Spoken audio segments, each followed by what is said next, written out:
Petite capsule ce matin pour te parler de perfection et de jugement. Comme à mon habitude, je me suis levé tôt. J'ai descendu mes escaliers sur la pointe des pieds. Je suis passé devant le panier de ma petite chienne pour lui dire bonjour et lui faire quelques caresses. J'ai démarré mon rituel matinal. Apprentissage, méditation et je te passe les détails. Et puis, je suis allé faire un tour sur un réseau social, LinkedIn. Je regarde mon fil d'actualité pour y découvrir des posts inspirants. Et j'y trouve aussi un post très clivant sur le Covid. Un bon post qui déchaîne les foules et dont l'intention première est de créer des réactions virulentes, donc de l'interaction et donc de la visibilité.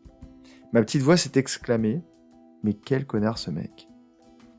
Oui, j'ai jugé. Et même si le post mérite des mots aussi moches que celui que je viens d'utiliser, dans ma réalité, mon petit loup blanc m'a interpellé. Sylvain, tu sais pourtant, ça ne sert à rien. Et oui, je ne suis pas parfait, je juge encore certaines personnes, je juge encore certains comportements. Mais ce n'est pas grave, j'en prends conscience très rapidement. Et surtout, je ne me culpabilise pas. Je ferai mieux la prochaine fois. Je ne suis pas parfait et je ne le serai jamais. Tu n'es pas parfait et tu ne le seras jamais. L'idée, c'est juste d'atteindre un niveau de perfection qui te satisfasse.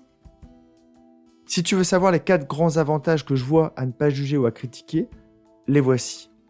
Tu ne gaspilles pas ton énergie à te comparer, car c'est ce que tu fais quand tu juges. Tu ne crées pas de conflit qui n'apporte strictement rien. Pourquoi perdre un ami car il n'est pas vacciné, ou au contraire parce qu'il l'est ? Tu arrêtes l'autocritique et l'auto-jugement négatif. Les phrases du genre « je suis nul »,« je ne vaux pas grand-chose », voire pire. Et surtout la 4e raison, le 4e avantage, ton ego perd de son pouvoir. Ton petit loup noir restera bien plus souvent dans sa tanière si tu arrêtes ces pratiques. Ce matin, j'ai décidé de sortir mon micro, mais si tu veux lire plus de posts inspirants, tu peux me suivre sur LinkedIn. C'est le seul réseau social où je suis actif car j'ai trouvé un niveau de conscience et de réflexion plus important qu'ailleurs.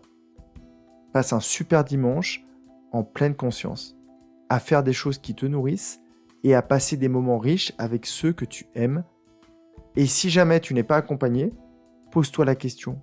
Demande-toi, que puis-je faire aujourd'hui pour rencontrer de belles personnes avec qui je vais passer un moment de partage, de respect, voire d'amour. Prends vraiment bien soin de toi. Bye bye.